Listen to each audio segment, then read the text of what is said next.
Hey there everyone, welcome to my channel where we're attempting to read through the Bible in chronological order as best as scholars and theologians can determine it all was happened. We've got a few more days in Leviticus, and then we're into Numbers, but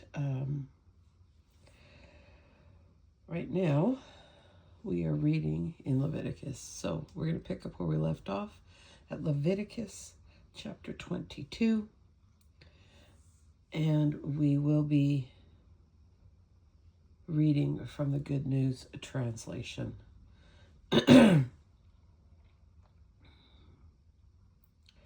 Lord commanded Moses to tell Aaron and his sons, "You must not bring disgrace on my holy name. So treat with respect the sacred offerings that the people of Israel dedicate to me. I am the Lord. If any of your descendants, while he is ritually unclean, comes near these sacred sacrifices which the people of Israel have dedicated to me, he can never again serve at the altar. This applies for all time to come. None of the descendants of Aaron who has a dreaded skin disease or a discharge may eat any of the sacred offerings until he is ritually clean. Any priest is unclean if he touches anything which is unclean through contact with a corpse, or if he has had an emission of semen, or if he has touched an unclean animal or person. Any priest who becomes unclean remains unclean until evening, and even then he may not eat any of the sacred offerings until he has taken a bath. After the sun sets, he is clean, and then he may eat the sacred offerings, which are his food. He shall not eat the meat of any animal that has died a natural death or has been killed by wild animals. It will make him unclean. I am the Lord. All priests shall observe the regulations that I have given. Otherwise they will become guilty and die, because they have disobeyed the sacred regulations. I am the Lord, and I make them holy. Only a member of a priestly family may eat any of the sacred offerings. No one else may eat them. Not even someone staying with a priest or hired by him. But a priest's slaves, bought with his own money or born in his home, may eat the food the priest receives. A priest's daughter who marries someone who is not a priest may not eat any of the sacred offerings.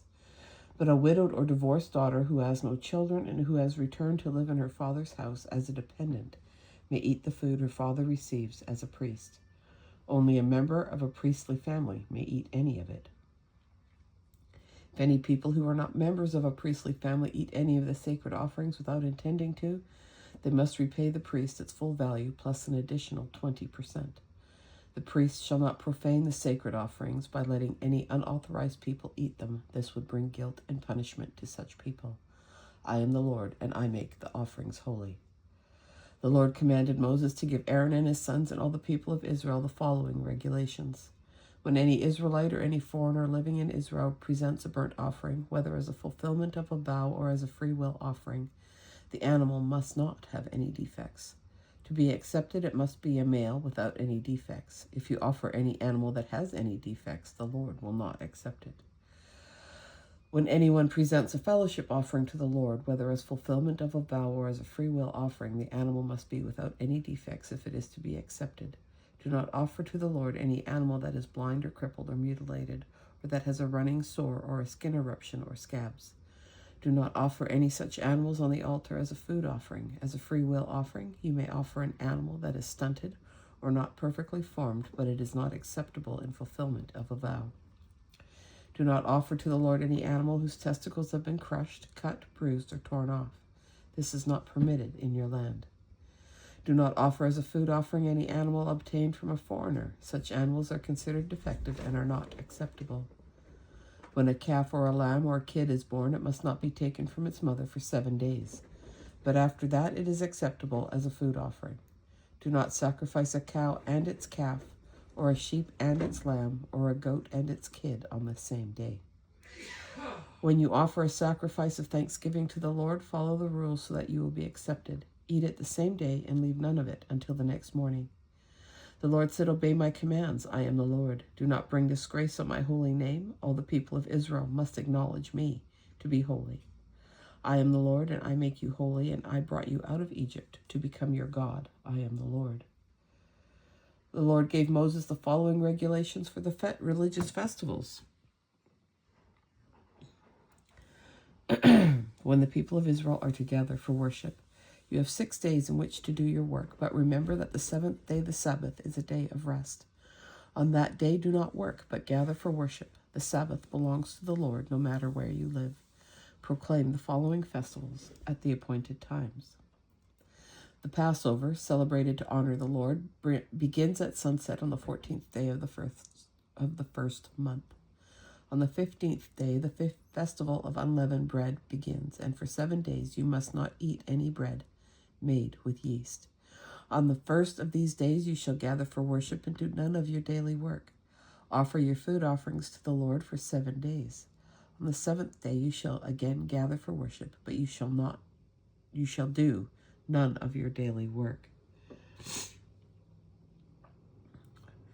When you come into the land that the Lord is giving you and you harvest your grain, take the first sheaf to the priest. He shall present it as a special offering to the Lord, so that you may be accepted.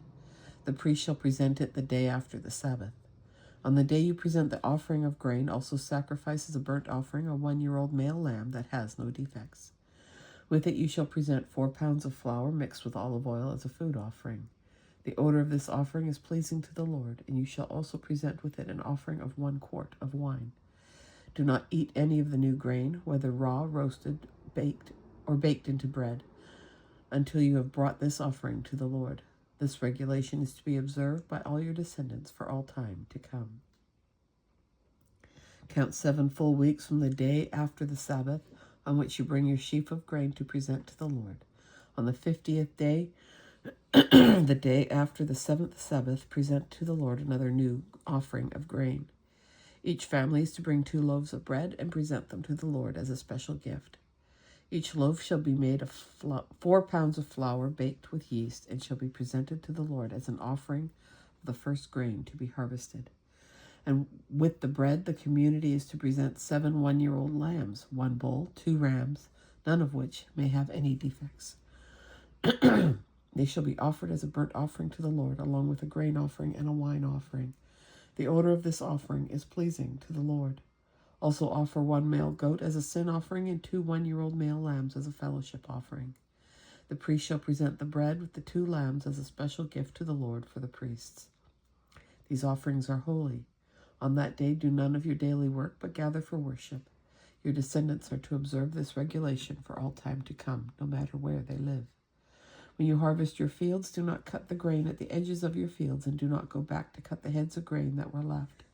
Leave them for poor people and foreigners. The Lord is your God. On the first day of the 7th month, observe a special day of rest and come together for worship when the trumpets sound. Present a food offering to the Lord and do none of your daily work. The 10th day of the 7th month is the day when the annual ritual is to be performed to take away the sins of the people. On that day, do not eat anything at all. Come together for worship and present a food offering to the Lord. Do no work on that day, because it is the day for performing the ritual to take away sin. Any who eat anything on that day will no longer be considered God's people. And if any do any work on that day, the Lord himself will put them to death. This regulation applies to all your descendants, no matter where they live. From sunset on the 9th day of the month to sunset on the 10th, observe this day as a special day of rest, during which nothing may be eaten. The Festival of Shelters begins on the 15th day of the 7th month and continues for 7 days. On the first of these days, come together for worship and do none of your daily work. Each day for 7 days you shall present a food offering. On the 8th day, come together again for worship and present a food offering. It is a day for worship, and you shall do no work. These are the religious festivals on which you honor the Lord by gathering together for worship and presenting food offerings, burnt offerings, grain offerings, sacrifices, and wine offerings as required day by day. These festivals are in addition to the regular Sabbaths, and these offerings are in addition to your regular gifts, your offerings as fulfillment of vows, and your free will offerings that you give to the Lord. When you have harvested your fields, celebrate this festival for 7 days, beginning on the 15th day of the 7th month. The first day shall be a special day of rest. On that day, take some of the best fruit from your trees, take palm branches and limbs from leafy trees, and begin a religious festival to honor the Lord your God. Celebrate it for 7 days. This regulation is to be kept by your descendants for all time. All the people of Israel shall live in shelters for 7 days, so that your descendants may know that the Lord made the people of Israel live in simple shelters when he led them out of Egypt. He is the Lord your God. So in this way, Moses gave the people of Israel the regulations for observing the religious festivals to honor the Lord. And that, my friends, is our reading for February 20th, 2026. Thanks so much for joining me and hanging with me. We got a couple more days here, and then hopefully we'll move on to some slightly different territory. I hope you have a great day, and I hope I'll see you again tomorrow. Take care, and bye for now.